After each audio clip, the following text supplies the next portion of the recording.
আসসালামু আলাইকুম প্রিয় শিক্ষার্থীবৃন্দরা, আশা করি তোমরা সকলেই ভালো আছো। আজকে জাবেদার 4 নাম্বার ক্লাসের শুরুতেই তোমাদেরকে আবারও জানাই অর্জন কোচিং সেন্টারের পক্ষ থেকে আন্তরিক শুভেচ্ছা ও অভিনন্দন। এর আগে আমি জাবেদার 3টি পর্ব তোমাদের সাথে নিয়েছি, আজকে 4 নাম্বার পর্ব। লাস্ট পর্বে আমি দেখিয়েছি মূলধন সংক্রান্ত লেনদেনের জাবেদা আমরা কিভাবে দেব। আজকে আমরা দেখব উত্তোলন সংক্রান্ত জাবেদা আমরা কিভাবে দেব। তার আগে তোমাকে বুঝতে হবে উত্তোলন জিনিসটা কি। উত্তোলন জিনিসটা হচ্ছে মালিক যখন তার ব্যক্তিগত প্রয়োজনে ব্যবসায় থেকে কোনো কিছু নিয়ে যায়, কোনো কিছু বলতে নগদ টাকা অথবা পণ্য নিয়ে যায়, তখন সেটাকে আমরা বলি উত্তোলন। তো উত্তোলন তুমি বুঝতে পেরেছো, এটা মালিকানা সত্ত্বকে কি করে, হ্রাস করে। তাছাড়া এর আগে আমি বলেছিলাম মালিকানা সত্ত্বের কিন্তু 4টা উপাদান আছে, একটা হচ্ছে আয়, একটা হচ্ছে মূলধন, একটা হচ্ছে ব্যয়, আর একটা হচ্ছে উত্তোলন। প্রথম দুইটা অর্থাৎ আয় আর মূলধন মালিকানা সত্ত্বকে কি করে, বাড়ায়, মালিকানা সত্ত্বকে বাড়ায়, আর ব্যয় আর উত্তোলন মালিকানা সত্ত্বকে হ্রাস করে। মূলধন আর আয় মালিকানা সত্ত্বকে বাড়াইলে মালিকানা সত্ত্ব যদি বৃদ্ধি পায় তাহলে কিন্তু সেটা ক্রেডিট হয়, অর্থাৎ মূলধন আর আয় যদি বাড়ে আমরা সেটাকে ক্রেডিট করি। আর ব্যয় আর উত্তোলন যেহেতু মালিকানা সত্ত্বকে কমায়, মালিকানা সত্ত্ব হ্রাস পেলে সেটা ডেবিট হয়, অর্থাৎ ব্যয় হলে এবং উত্তোলন হলে সেটাকে কিন্তু আমরা ডেবিট করি। তাহলে তোমরা বুঝতেই পেরেছো, আমরা যদি কোনো লেনদেন পড়ে বুঝতে পারি মালিক তার ব্যক্তিগত প্রয়োজনে বা মালিক নিজে ব্যবসায় থেকে কোনো অর্থ বা পণ্য যদি নিয়ে যায়, আমাদের একটা হিসাব লিখতে হবে, সেটা হচ্ছে উত্তোলন হিসাব। সেটা সবসময় ডেবিট হবে।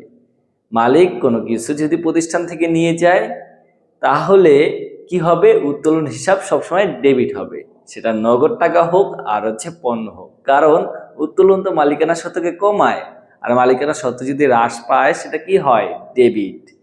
তাহলে আমরা দেখি আমাদের এইখানে কয়েকটা লেনদেন লেখা আছে, সেইগুলোর আমরা কোন হিসাবটা ডেবিট হবে কোন হিসাবটা ক্রেডিট হবে সেটা আমরা দেখব। আমরা তো বুঝলাম মালিক কোনো কিছু নিয়ে গেলে উত্তোলন হিসাব ডেবিট হবে, এখন ক্রেডিট কি হবে সেটাও তো বুঝতে হবে। তার জন্য আমরা এই লেনদেনগুলো থেকে ডেবিট উত্তোলন লিখব, ক্রেডিট কি হবে সেটাও দেখব। তাছাড়া আমাদের আরো দুইটা ব্যতিক্রম জিনিস আছে, সেটাও সর্বশেষ বুঝবো। তাহলে 1 নাম্বারটা থেকে খেয়াল করো, প্রথমে এখানে আছে মালিক কর্তৃক নগদ অর্থ উত্তোলন করা হলো। মালিক কর্তৃক নগদ অর্থ উত্তোলন করা মানে মালিক ব্যবসা থেকে নগদ টাকা নিয়ে গেছে। তাহলে মালিক যদি টাকা উত্তোলন করে একটা হিসাব ডেবিট হয়, সেটা কি, সেটা হচ্ছে উত্তোলন হিসাব ডেবিট। আর যেহেতু এখান থেকে নগদ টাকা নিয়ে গেছে, নগদ প্রতিষ্ঠানের সম্পদ, এই সম্পদটা হ্রাস পাইছে, আমরা শিখেছি সম্পদ হ্রাস পেলে কি হয়, ক্রেডিট। তাহলে এটা জাবেদা হবে উত্তোলন হিসাব ডেবিট, নগদান হিসাব ক্রেডিট। এটা আমরা কোথায় লিখবো, আমাদের যে জাবেদার ছকের মধ্যে বিবরণ বা হিসাবের নাম ও ব্যাখ্যা যেখানে লিখতে হয় ছকে, ওইখানে আমরা কি লিখবো, ওইখানে 1 নাম্বারের জন্য আমরা লিখবো উত্তোলন উত্তোলন হিসাব হিসাব ডেবিট। আর যেহেতু এইখানে নগদ টাকা উত্তোলন করা হয়েছে, নগদান হিসাব ক্রেডিট, নগদান হিসাব ক্রেডিট। তাহলে এই জাবেদা, এই লেনদেনের জন্য জাবেদা কি হবে, উত্তোলন হিসাব ডেবিট, নগদান হিসাব ক্রেডিট। এটা ছিল কি এই 1 নাম্বার। এরপরে 2 নাম্বার দেখো, মালিক কর্তৃক পণ্য উত্তোলন করা হলো, মানে ব্যবসা থেকে মালিক পণ্য উত্তোলন করছে, নিয়ে গেছে। তাহলে নিয়ে গেলে উত্তোলন হিসাব ডেবিট, এটা উত্তোলন হিসাব কি হবে, ডেবিট। আর পণ্য যেহেতু নিচ্ছে, পণ্য নিলে কোন হিসাবটা ক্রেডিট হবে বলো তো। পণ্যটা যখন আমরা প্রতিষ্ঠানে নিয়ে আসি, পণ্য দিয়ে ব্যবসা শুরু করি, তখন কিন্তু পণ্যটা ক্রয় করে আনতে হয়, তাই না, তখন কিন্তু ক্রয় হিসাব আমরা ডেবিট করেছি। সেই পণ্যটা যদি মালিক নিয়ে যায়, ওই ক্রয়টা আবার কি হবে, হ্রাস পাবে। ক্রয় মূলত একটা ব্যয়, আর ব্যয়টা যদি হ্রাস পায় তাহলে সেটা কি হয়, ক্রেডিট। তার মানে যদি কখনো মালিক পণ্য উত্তোলন করে, উত্তোলন হিসাব ডেবিট হবে, আর পণ্য উত্তোলন করার কারণে ক্রয় হিসাবটা ক্রেডিট হবে। বুঝতে পেরেছো? তাহলে আমরা এটার জন্য জাবেদা কি দিব, উত্তোলন হিসাব ডেবিট। উত্তোলন হিসাব ডেবিট এবং ক্রয় হিসাব ক্রেডিট। উত্তোলন হিসাব ডেবিট, ক্রয় হিসাব ক্রেডিট। এরপরে 3 নাম্বারটা দেখো, ব্যক্তিগত প্রয়োজনে ব্যাংক হতে উত্তোলন করা হলো। অর্থাৎ এখানে বুঝাইছে আমাদের ব্যবসায় প্রতিষ্ঠানের যে ব্যাংক হিসাবটা আছে সেখান থেকে মালিক ব্যক্তিগত প্রয়োজনে টাকা নিয়ে গেছে। তাহলে উত্তোলন করলে উত্তোলন হিসাব ডেবিট। এখন নগদ টাকা উত্তোলন করছে না, এখন কিন্তু ব্যাংক থেকে উত্তোলন করছে, তার জন্য ব্যাংক হিসাব ক্রেডিট। ব্যাংক একটা সম্পদ, সেটা হ্রাস পেয়েছে, তার জন্য ব্যাংক হিসাব কি হবে? ক্রেডিট। তাহলে 3 নাম্বারটার জন্য আমাদের জাবেদা কি হবে? মালিক যেহেতু উত্তোলন করছে, মালিক যেই কয়বার উত্তোলন করবে উত্তোলন হিসাব ডেবিট। উত্তোলন অল টাইম ডেবিট বলছি না, তার জন্য এখানেও উত্তোলন হিসাব ডেবিট। আর যেহেতু এবার ব্যাংক থেকে টাকাটা নিচ্ছে, ব্যাংক সম্পদ হ্রাস পাইছে, তার জন্য ব্যাংক হিসাব ক্রেডিট। ব্যাংক হিসাব ক্রেডিট। এগুলো কোথায় লিখতে হবে? আমাদের যে জাবেদার ছক, প্রথমে লিখতে হয় তারিখ, তারপর যে বিবরণ অথবা হিসাবের নাম ও ব্যাখ্যা, সেই বিবরণ বা নাম ও ব্যাখ্যা, হিসাবের নাম ও ব্যাখ্যা, সেই ঘরে কিন্তু এইভাবে আমাদের ডেবিট ক্রেডিট লিখতে হবে যদি এরকম লেনদেনগুলো থাকে। আর আমরা টাকার ঘরে তো ডেবিট টাকাটা ডেবিটের ঘরে লিখবো, ক্রেডিট টাকাটা ক্রেডিটের ঘরে লিখবো। এর দ্বিতীয় নাম্বার পর্বে কিন্তু আমাদের সেই ছকটা দেওয়া আছে, অথবা তৃতীয় পর্বে আমি ছকের মধ্যে কিন্তু তোমাদেরকে করিয়েছি। তাহলে আমরা 3 নাম্বারটা বুঝলাম। এরপরে আমরা দেখি 4 নাম্বারটায় কি বলা আছে। বলছে মালিক কর্তৃক ক্রয় মূল্যে পণ্য উত্তোলন করা হয়েছে। আচ্ছা, এখানে তুমি একটা জিনিস বুঝতে পেরেছো, মালিক উত্তোলন করেছে পণ্য, তাই না? এখন উত্তোলন করলে উত্তোলন হিসাবটা আগে ডেবিট লেখো। উত্তোলন হিসাবটা আগে কি লিখবা? ডেবিট। কিন্তু যখন মালিক ক্রয় মূল্যে পণ্যটা উত্তোলন করবে, তখন কিন্তু ওই যে তোমার ক্রয়কৃত পণ্যটা হ্রাস পাবে। ক্রয়কৃত পণ্যটা হ্রাস মানে কি? ক্রয় হিসাব হ্রাস। আর ক্রয় হ্রাস পাইলে আমরা ক্রয় হিসাবটা কি লিখি? ক্রেডিট। তাহলে মালিক কর্তৃক যদি ক্রয় মূল্যে পণ্য উত্তোলন হয়, উত্তোলন হলে তো উত্তোলন হিসাব অল টাইম ডেবিট, আর ক্রয় মূল্যে উত্তোলন করার কারণে ক্রয় হিসাবটা কি হবে? ক্রেডিট। তাহলে 4 নম্বরটার চাপে দেওয়া হবে উত্তোলন হিসাব ডেবিট, ক্রয় হিসাব ক্রেডিট। এরপর 4-এর পরে যদি আমরা 5 নাম্বার দেখি, মালিক কর্তৃক বিক্রয় মূল্যে পণ্য উত্তোলন। এবার বলছে বিক্রয় মূল্যে পণ্য উত্তোলন। মালিক তো পণ্য উত্তোলন করেছে না, তাহলে ব্যবসা থেকে মালিক কিছু উত্তোলন করলেই উত্তোলন হিসাব ডেবিট। আমরা লিখব উত্তোলন হিসাব ডেবিট 5 নম্বরের জন্য। যেহেতু এবার বিক্রয় মূল্যে পণ্য উত্তোলন করেছে, অর্থাৎ তুমি বিক্রয় করলে একটা আয় হতো, সেই আয়ের মতোই মালিক উত্তোলন করছে। তাহলে আয় যদি বৃদ্ধি পায় তাহলে আমরা কি লিখি? ক্রেডিট। যেহেতু মালিক এখানে বিক্রয়ের মতো পণ্যটা উত্তোলন করেছে, আমরা প্রতিষ্ঠানে সেটা আয়ের মতোই ধরব। তার জন্য যখন মালিক বিক্রয় মূল্যে পণ্য উত্তোলন করব, বিক্রয় হিসাব ক্রেডিট লিখব। ঠিক আছে, কি লিখব? বিক্রয় হিসাব ক্রেডিট। এখানে জাস্ট বিক্রয় হিসাব ক্রেডিট, এটা হচ্ছে 5 নম্বরের জন্য। তাহলে আমি বলি, মালিক যেহেতু যখন ক্রয় মূল্যে পণ্য উত্তোলন করবে, উত্তোলন করলে উত্তোলন হিসাব ডেবিট, ক্রয় মূল্য উত্তোলন করলে ক্রয় হিসাব ক্রেডিট। মালিক যখন বিক্রয় মূল্যে পণ্য উত্তোলন করবে, উত্তোলনের জন্য উত্তোলন হিসাব ডেবিট, বিক্রয় মূল্য উত্তোলন করার জন্য বিক্রয় হিসাবটা ক্রেডিট। এরপরে যদি জাবেদার দিকে আমরা খেয়াল করি, দেখো কি লেখা আছে। এরপর আছে আয়কর জীবন বীমার প্রিমিয়াম, যেটা মালিকের ছিল, অর্থাৎ মালিকের আয়করটা এবং জীবন বীমা প্রিমিয়াম প্রদান করা হলো, অর্থাৎ ব্যবসা থেকে প্রদান করা হয়েছে। যদি এরকম লেখা দেখো জীবন বীমা প্রিমিয়াম প্রদান করা হলো অথবা আয়কর প্রদান করা হলো, তুমি ভাববা মালিকের ব্যক্তিগতটা সেটা ব্যবসা থেকে প্রদান করা হয়েছে। যখন মালিকেরটা ব্যবসা থেকে প্রদান করা হবে, তাহলে ব্যবসা থেকে মালিক এই টাকাটা নিয়ে গেছে মানে উত্তোলন করছে এমন হবে। তাহলে এই দুইটা লেখা পাইলে তোমরা তখনও উত্তোলন হিসাব ডেবিট লিখবা। তাহলে কি লিখবা? প্রথমে উত্তোলন হিসাব লিখবা ডেবিট।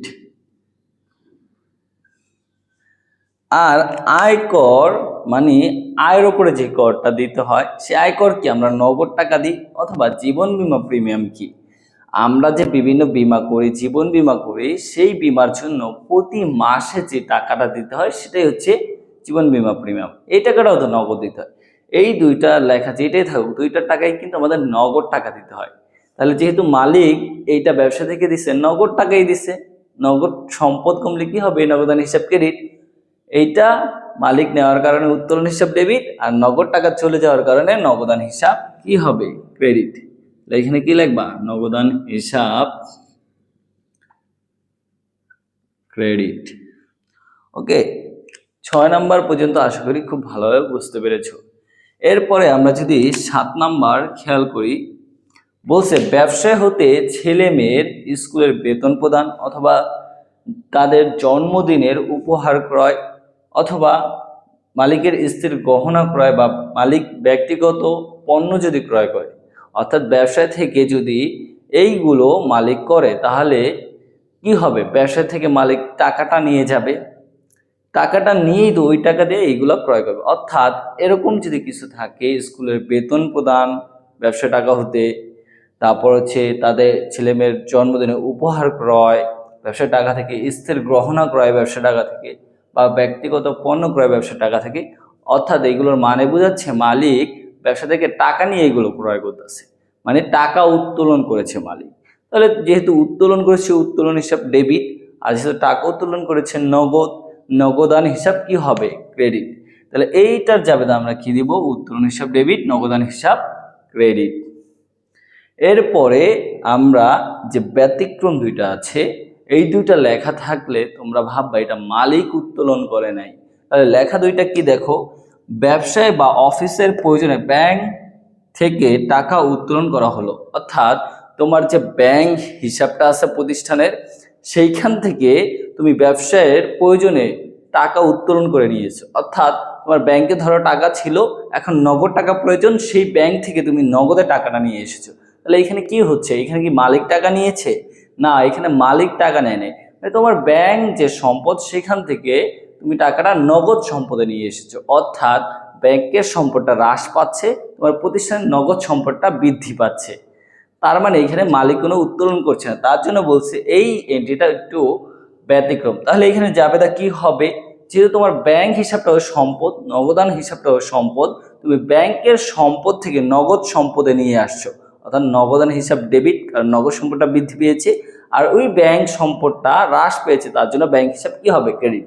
তাহলে আমরা এই এন্ট্রিটার জন্য কি লিখতে পারি? জাবেদা লিখতে পারি নগদান হিসাব ডেবিট। যেহেতু ব্যাংক থেকে টাকাটা নগদে আনা হয়েছে, নগদ সম্পদ বৃদ্ধি পেয়েছে, নগদান হিসাব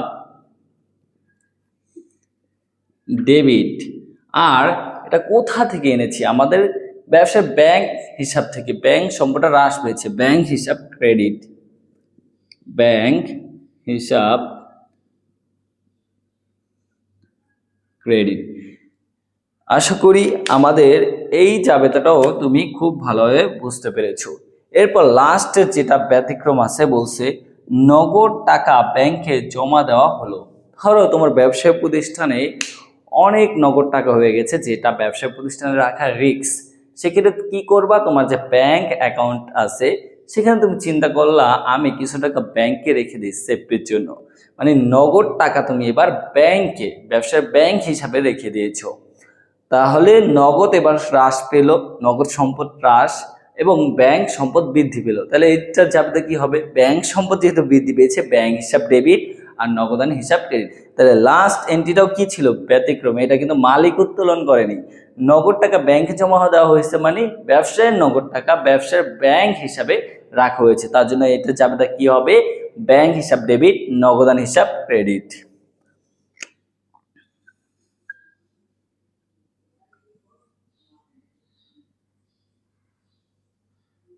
ব্যাংক হিসাব ডেবিট, নগদান হিসাব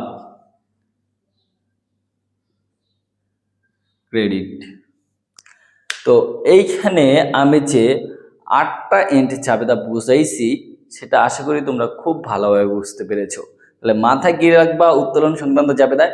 যখন মালিক ব্যক্তিগত প্রয়োজনে ব্যবসা থেকে কোনো টাকা বা পণ্য উত্তোলন করবে, সেই ক্ষেত্রে উত্তোলন হিসাব ডেবিট হবে। কিন্তু মালিক যদি উত্তোলন না করে, এমন হয় ব্যবসায়ী প্রতিষ্ঠানে নগদ টাকা ব্যাংকে রাখা হয়েছে অথবা ব্যাংক থেকে ব্যবসায়ী প্রতিষ্ঠানে রাখা হয়েছে, সেক্ষেত্রে কিন্তু উত্তোলন হিসাব হবে না। তো এই বিষয়টা একটু মাথায় রাখবা। আশা করি আজকের ক্লাসে আমি যা বোঝাতে চেয়েছি তোমরা তা বুঝতে পেরেছো। আর নেক্সট ক্লাসও আমি জাবেদার আরও পর্ব নিয়ে এসে আসবো, সেখানে আরও অন্য অন্য লেনদেনের জাবেদা কিভাবে দিতে হবে সেগুলো খুব ভালোভাবে বুঝিয়ে দিব। তোমরা আজকের ক্লাস এই পর্যন্তই। তোমরা ভালো থাকবে, সুস্থ থাকবে। আসসালামু আলাইকুম।